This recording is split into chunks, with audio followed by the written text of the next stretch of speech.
Hello बच्चों, तो आज हम लेके आए हैं जेईई मेंस 2025 स्ट्रेट लाइन का एक सम पढ़ते हैं। The equation of the sides AB, BC and CA of a triangle ABC are 2x plus y equal to 0, x plus py equal to 39 and x minus y equal to 3 respectively, and p 2, 3 is its circumcenter, then which of the following is not true? बेटा ये चार option है। चलिए देखते हैं बच्चों इसको। सबसे पहले तो बेटे ट्रायंगल ड्रॉ करते हैं। अपना ट्रायंगल है बेटा, क्या हो जाएगा ट्रायंगल? अपनी पहली साइड क्या है 2x plus y equal to 0, ये AB हो गया। ओके बेटा, ये हो गया AB।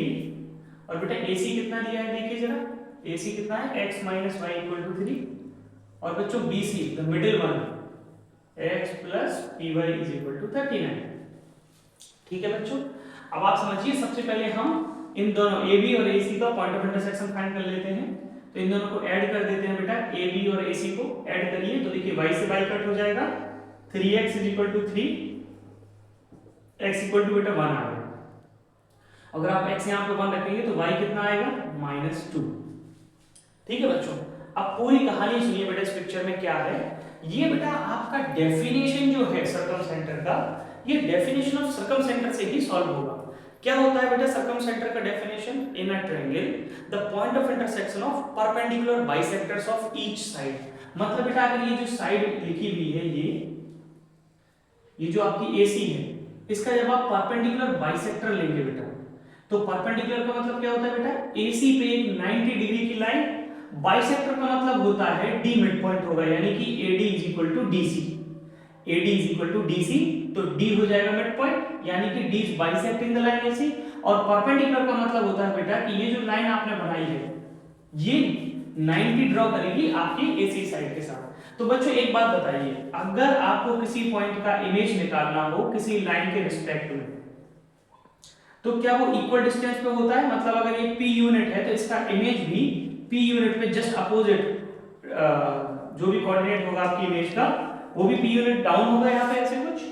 मतलब बच्चों अगर आप पिक्चर में समझें तो आपका जो इमेज होता है किसी भी लाइन के रिस्पेक्ट में, वो 90 डिग्री की लाइन ड्रॉ करता है क्या रिलेटिव लाइन के साथ? यस। तो आप देखिए इस लाइन में और इस लाइन में देखिए आप, ये लाइन बच्चों आपकी मिरर का काम कर सकती है क्या? बताइए, ये लाइन आपकी मिरर इमेज का काम कर सकती है। पॉइंट A क्या है वो 1, -2। तो 1, -2 के लिए ये मिरर है।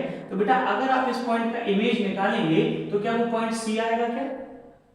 अब बच्चों आपका जो ये परपेंडिकुलर बाइसेक्टर है, ऐसी तीनों साइड्स का परपेंडिकुलर बाइसेक्टर आएगा, और वो जहां पे मीट करेगा क्या, वही आपका ऑर्थो सेंटर कैपिटल H होगा क्या? अभी इसका भी परपेंडिकुलर बाइसेक्टर बेटा ऐसे ड्रॉ कर देंगे, और इसका भी ऐसे ड्रॉ कर देंगे, तीनों कहां पे मीट करेंगे? H पे। तो वो आपका परपेंडिकुलर बाइसेक्टर हो जाएगा। अच्छा बच्चों AC लाइन देखिए हमारी क्या थी, ये हमारी AC लाइन है। इसकी स्लोप कितनी है बेटा? AC लाइन की स्लोप ऑफ AC कितनी है बच्चों? क्या होता है स्लोप का फॉर्मूला? -a/b, मतलब -1/-1। तो बच्चों बताइए स्लोप ऑफ दिस लाइन कितनी हो जाएगी? बताइए स्लोप ऑफ दिस लाइन हो जाएगी बेटा अपनी -1। और बच्चों आपकी जो लाइन है वो 2, 3 से पास हो रही है, तो इक्वेशन ऑफ परपेंडिकुलर बाइसेक्टर क्या हो जाएगा? Equation of perpendicular bisector of AC line. What is the equation of perpendicular bisector of AC line? y minus y1 is equal to m into x minus x1। बच्चों minus का x इधर आ जाएगा तो x plus y, minus minus बच्चों +2, तो क्या ये -5 हो जाएगा। अब बेटा ये जो लाइन आई है ये आ गई है बेटा ये वाली line, x plus y minus 5 equal to 0। ये बेटा परपेंडिकुलर लाइन आ गई है, और बेटा ये लाइन पॉइंट A के लिए मिरर का काम करेगी और उसकी इमेज निकाल के देगी C पे, क्योंकि ये स्ट्रेट लाइन है, ये परपेंडिकुलर है और बाइसेक्टर भी है। तो आपका A का इमेज C पॉइंट आएगा। तो चलिए बच्चों इसको सॉल्व करते हैं। फॉर C का कोऑर्डिनेट निकालना है बच्चों। फॉर्मूला लिखते हैं इमेज का, x - x1/a is equal to y - y1/b is equal to -ax1 + b/1 2 times plus c/a² plus b²। बच्चों इमेज का फॉर्मूला है। अब देखिए x1 y1 यानी कि 1, -2, 1 -2। बेटा ABC स्ट्रेट लाइन से आएंगे, A 1 है, B भी 1 है, -2। बेटा अब आप अपनी लाइन में ये पॉइंट पुट करिए। आपकी लाइन क्या है? x + y - 5। चलिए x की जगह 1 रखिए और y की जगह -2 बेटा, अपॉन a स्क्वायर मतलब कोफिशिएंट ऑफ x का स्क्वायर, b स्क्वायर मतलब कोफिशिएंट ऑफ y का स्क्वायर, यानी कि 1 square plus 1 square, x minus 1 is equal to y plus 2 is equal to minus, बेटा -2 minus 5 is -7, 1 minus 7 is it -6, divide by 2, बेटा 2 cut minus minus plus, तो x minus 1 and y plus 2, तो बेटा x minus 1 equal to 6, तो x कितना आया 7 और y कितना आया बेटा 4, तो आपका कोऑर्डिनेट ऑफ c आ गया बच्चे कितना 7,4, ठीक है। चलिए आप बताइए क्या ये पॉइंट C लाइन BC पे है क्या, since C lies on BC line, तो बेटा क्या हम 7,4 पुट कर सकते हैं, yes 7 plus 4p equal to 39, बेटा 39 माइनस 7 अपॉन 4p कितना हो जाएगा 32, 4p इक्वल टू p आ जाएगा बच्चे 8, जैसे ही अपना p आएगा बेटा अपन क्या करेंगे p की वैल्यू बेटा इसमें रख देंगे, तो x plus 8p is equal to 39 and बेटा b कोऑर्डिनेट निकालने के लिए क्या करेंगे इसको सॉल्व कर देंगे 2x plus y equal to 0 line के साथ, तो sorry 8x plus py x plus 8y 2x plus y equal to 0 बच्चों, तो बताइए y कितना आया माइनस का 2x, y की वैल्यू -2x रखते हैं, x plus 8 into -2x equal to 39,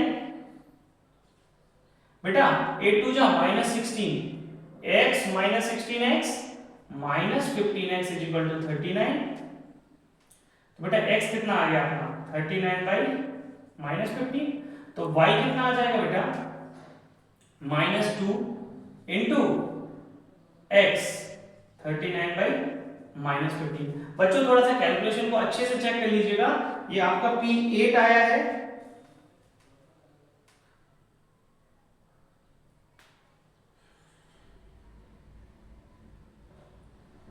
x is 7, p is 4 and it is 39, so 9 minus 7 is 2, 4 8 जा 32, 8 आया है करेक्ट। अब y इक्वल टू -2x कर रहे हैं तो -16, तो x -16 -15, तो x कितना आ गया बेटा 39 अपॉन -15, बच्चों क्या ये 3 से कट होता है क्या, देखिए जरा,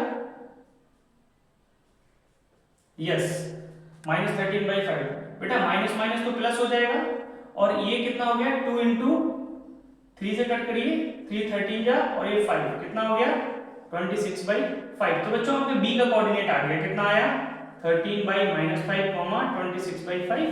अब बच्चों ये क्या कह रहे हैं एक एक करके डिस्कस करते हैं बेटा, AC स्क्वायर बताइए बच्चों कितना होगा, डिस्टेंस AC डिस्टेंस का स्क्वायर कितना होगा 7 - 1 का स्क्वायर प्लस 4 प्लस 2 का स्क्वायर, बेटा ये हो जाएगा 7 - 1 6, 6 का स्क्वायर 36 प्लस 4 प्लस 2 6, 6 का स्क्वायर 36, बेटा कितना आया ये 72, एंड बेटा right side is 9p, 9 into p, बेटा p कितना है 8, तो 9 8 जा 72, तो AC square equal to 9p आया, ये सही है, बट बेटा ऑप्शन में क्या मांग रहा है, which of the following is not true, मतलब कि जो गलत है वो बताना है, तो ये हमारा ऑप्शन नहीं हो सकता, ये फेल हो गया। बेटा next AC square plus p square, तो बच्चे AC स्क्वायर 72 प्लस p कितना बेटा 8 स्क्वायर 64, तो बेटा सम कितना आया 136, ये भी सही हो गया।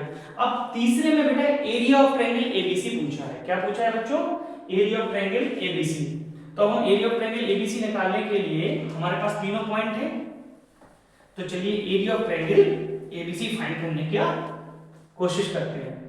एरिया ऑफ ट्रायंगल ABC कैसे निकालेंगे बच्चों, हाफ और डिटरमिनेंट मेथड से लगाएंगे बेटा, क्या लिखेंगे पहला 7,4 1,-2 and 13/-5 and 26/5, ठीक है बच्चों 1 1 1।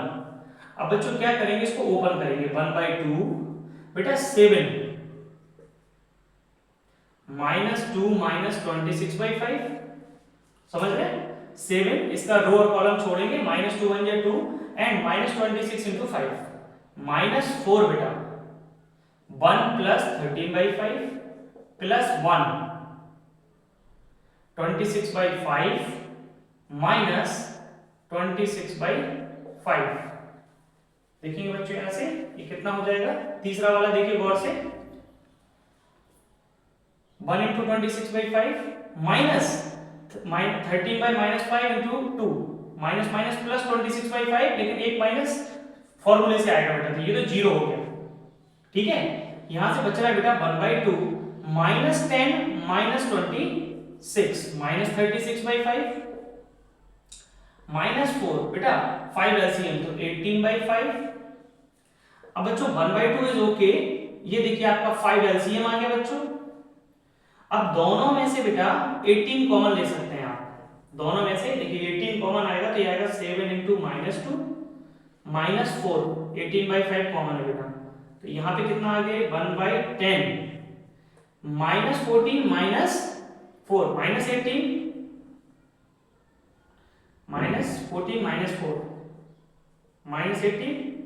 और बेटा क्योंकि एरिया तो पॉजिटिव ही रहता है तो आप एक मॉडुलस लगा सकते हो, नहीं तो लास्ट में आप एक मॉडुलस दे देना बेटा पॉजिटिव एरिया के लिए, तो ये हो जाएगा 1/10 इंटू बेटा माइनस का 324, बेटा मॉडुलस की वजह से माइनस चला जाएगा, 324/10 कितना आया 32.4।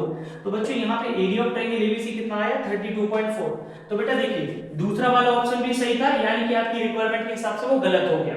तीसरा ऑप्शन कह रहा है बेटा एरिया ऑफ ट्रायंगल एबीसी 32 से 36 है, और फोर्थ ऑप्शन कह रहा है 34 से 36 है। बेटा आपका एरिया बच्चे 32.4 है, और 32.4 जो होता है वो 32 से 36 के अंदर आता है, मतलब ये कंडीशन सही है, बट नॉट ट्रू वाला चाहिए तो ये गलत हो गया। तो आप बताइए बच्चों आपका एरिया बताओ 32.4 है, मतलब इसके अंदर है, तो ये सही हो गया, मतलब नॉट ट्रू, रिक्वायरमेंट के हिसाब से गलत हो गया। तो आपका आंसर कौन सा होगा बेटा, कौन सा ट्रू नहीं है, ट्रू कौन सा नहीं है, आपका आंसर एरिया 34 से 36 में नहीं आएगा, और उसके हिसाब से 32.4 करेक्ट फिट बैठता है। तो बच्चों आपने यहाँ पे देखा कि हमने डेफिनेशन ऑर्थोसेंटर की यूज की है, सॉरी सर्कमसेंटर की डेफिनेशन यूज की है, और हमने इमेज का कॉन्सेप्ट लगाया है। आई होप आपको एक कैलकुलेशन समझ में आई होगी और आपको एक मेथड समझ में आया होगा। थैंक यू बच्चों।